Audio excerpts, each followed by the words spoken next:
Hello guys, welcome back to my YouTube channel DP blog Vineet. So आज हम काफ़ी दिनों बाद मिल रहे हैं एक बार आप सबके साथ।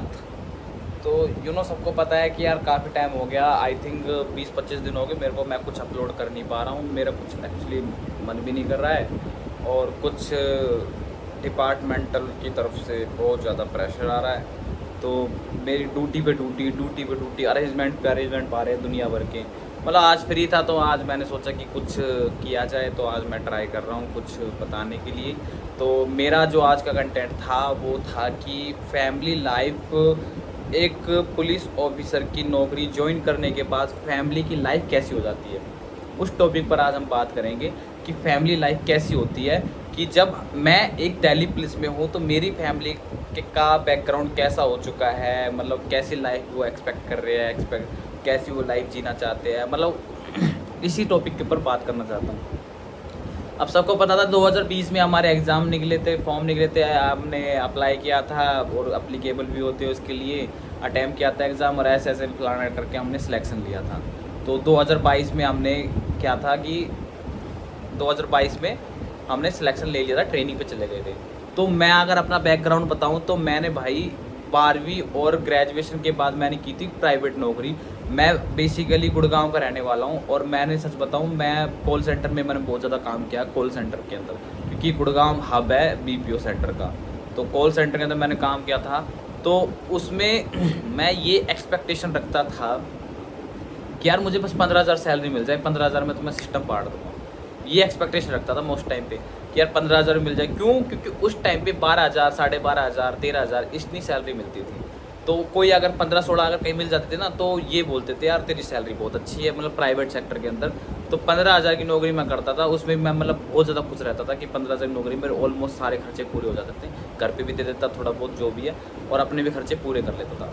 लेकिन अब क्या होता है, अब जीवन में एक चेंजमेंट आता है बहुत बड़ा। जब मैंने जैसे ही ज्वाइन किया दिल्ली पुलिस को, तो दिल्ली पुलिस में मेरी जो ट्रेनिंग टाइम पे सैलरी थी वो मेरी 31,000 थी। अब जैसे जैसे जैसे जैसे 31,000, 31,500, 32, फिर क्योंकि डीए बढ़ता है तो सैलरी थोड़ी बहुत बढ़ती है। जैसे जैसे मेरी सैलरी बढ़ती गई, मेरी यार एक्सपेक्टेशन पता नहीं ऑटोमेटिकली बढ़ती गई, अपने आप ही बढ़ती चली गई कि यार अब मेरे को ये करना है, अब मेरे को वो करना है, ये वो। अब मेरे को ना 31,000 बहुत कम लगने लग गए। फिर मैं ये एक्सपेक्ट करता था कि यार कब हम ट्रेनिंग से बाहर निकले और कब मेरे खर्चे ज़्यादा पूरे हो और कब मेरी और सैलरी बढ़े, क्योंकि ट्रेनिंग के बाद सैलरी आपकी बढ़ जाती है, अचारे वचारे मिलता है, इसलिए तो ये सब होता था। तो अब अभी फ़िलहाल की जो जो कंडीशन है मेरे साथ वो ऐसी है। फ़िलहाल मेरे को 43-44 हज़ार रुपये फ़िलहाल इन हैंड मिल रहे हैं और फ़िलहाल तब भी मेरी कोई ऐसी एक्सपेक्टेशन बहुत बड़ी बड़ी होती जा रही है कि मेरी पूरी इसमें भी पूरी नहीं हो पा रही है। और कहाँ वो एक टाइम था जहाँ 15,000 में मैं अब सेटिस्फाई हो जाता था, लेकिन अब 43-44 हज़ार है। तो इसमें भी मतलब ये लगता है कि यार ये कम है, थोड़ी और बढ़नी चाहिए, थोड़ी और बढ़, मतलब एक ऐसी इमेज हो जाती है डेवलप। में एक बात बता रहा हूँ, हालांकि एक कांस्टेबल के लिए 43-44 हज़ार रुपये बहुत बड़ी बात हो जाती है। 12th लेवल बेस पे अगर आप 43,000 मिल रहे हैं, 43-44 हज़ार मिल रहे हैं, तो मैं मानता हूँ इससे बढ़िया कोई नौकरी नहीं है, कोई भी नौकरी नहीं है चाहे कितना। तो सबसे बड़ा डेडिकेशन तो ये है कि सैलरी आपकी बहुत अच्छी है। दूसरा सबसे बड़ा पॉइंट ये है कि फैमिली का बैकग्राउंड हो जाता है आपका एक नंबर। आप कांस्टेबल की नौकरी लगते हो। अब मैंने बेसिकली ये चीज़ देखी है, यूपी, बिहार, एमपी, हम हरियाणा से हैं और मतलब बेसिकली इनका ही ज़्यादातर क्राउड होता है। तो यूपी बिहार वाले तो इस चीज़ की वैल्यू समझते हैं कि पैसों की वैल्यू हकीकत में क्या है, क्योंकि उन्होंने देखा है। ठीक है, ये हकीकत बात है भाई। जितना पैसे का मैनेजमेंट यूपी और बिहार के व्यक्ति कर लेते हैं ना, उतना हम जैसे लोगों से नहीं हो पाता। ठीक है, तो आप मेरी फैमिली बैकग्राउंड का बहुत अच्छा है, मैं तुम्हें बता देता हूँ। पापा है, माइंड फ्री रहते हैं। मैं अपने घर पे किसी को प्रेशराइज़ नहीं करता, ना मैं प्रेशर डालता है। मेरे घर वाले सब ये बोलते हैं, मतलब एक इमेज डेवलप हो जाती है तुम्हारी फैमिली की नज़रों में कि सीरियसली कि बेटा जो करना है तुझे करना है, जो अपने हिसाब से तू कैसे कर ले। मतलब मेरे को बहुत ज़्यादा प्राउड फील होता है कि यार अब करना तो मेरे को ही है, चाहे कैसे ही कर लूँ मैं। हालांकि मैं कर भी लूँगा, मुझे पता है, यकीन तो है अपने ऊपर। लेकिन वो इमेज देखो जब तुम्हारे फैमिली वाले जिस टाइम पे तुम्हारे लिए कुछ कर रहे थे, आज वो आपसे ये बोल रहे हैं कि हमने तेरे ऊपर दे रखा है सब कुछ, तुझे करना है जो करना है, तू कैसे भी कर, मुझे नहीं पता। तो यार मेरे लिए बहुत प्राउड वाली बात होती है जब मेरे फैमिली वाले मेरे से ये बोलते हैं कि तुझे करना है जो कुछ, जो ऐसे ही कर ले, जैसा तुझे सही लगे वैसे तू कर ले। तो दूसरा सबसे बड़ी बात, हेल्थ पैकेज से सिक्योर है मेरी फैमिली। मेरी पूरी family, sister, brother, mother and father जो भी है, मेरी पूरी फैमिली हेल्थ पैकेज से सिक्योर है, सिर्फ और सिर्फ इस सर्विस की वजह से। तीसरा सबसे बड़ा पॉइंट ये है कि 13 सैलरी आपको मिल जाती है। हर महीने होते हैं 12, लेकिन सैलरी मिलती है आपको 13। चौथा सबसे बड़ा प्लस पॉइंट ये है कि इमरजेंसी टाइम पर आप इमरजेंसी फ़ंड प्राप्त कर सकते हो। इमरजेंसी फ़ंड आता है एक दिल्ली पुलिस की तरफ से, वो भी आप ले सकते हो इमरजेंसी केसेस में। तो इमरजेंसी के टाइम पर आप पैसे भी ले सकते हो, मतलब कोई ऐसा नहीं है कि आपको कहीं उधार मांगने की ज़रूरत पड़े।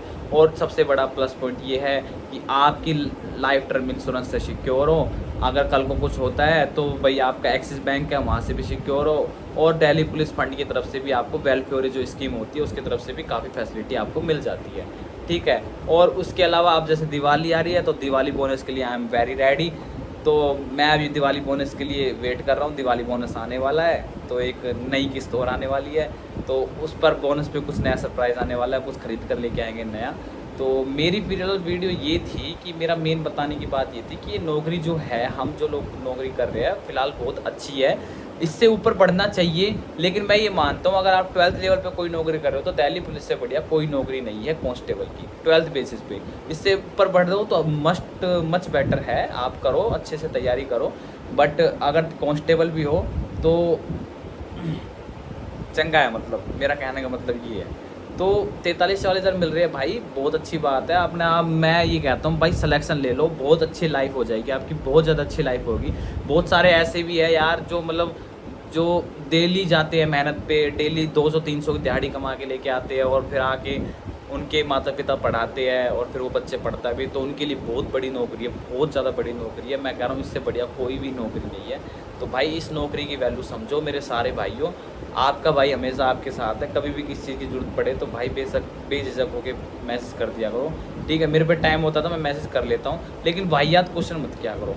अब एक क्वेश्चन मेरे पास कर रखा था एमटीएस ड्राइवर के ऊपर, एमटीएस में सर ड्रेस मिलती है नहीं मिलती? अरे मेरे भाई एमटीएस में ड्रेस क्यों मिलेगी यार? एमटीएस की नौकरी क्या होता है? एमटीएस की नौकरी कोई फील्ड में वर्किंग थोड़ी ना होता है, पीपल के साथ, लोगों के साथ डील करना थोड़ी ना होता है। एमटीएस का तो काम सिर्फ ऑफिस तक ही लिमिट हो जाता है, तो उसमें कोई ड्रेस नहीं होती मेरे भाई।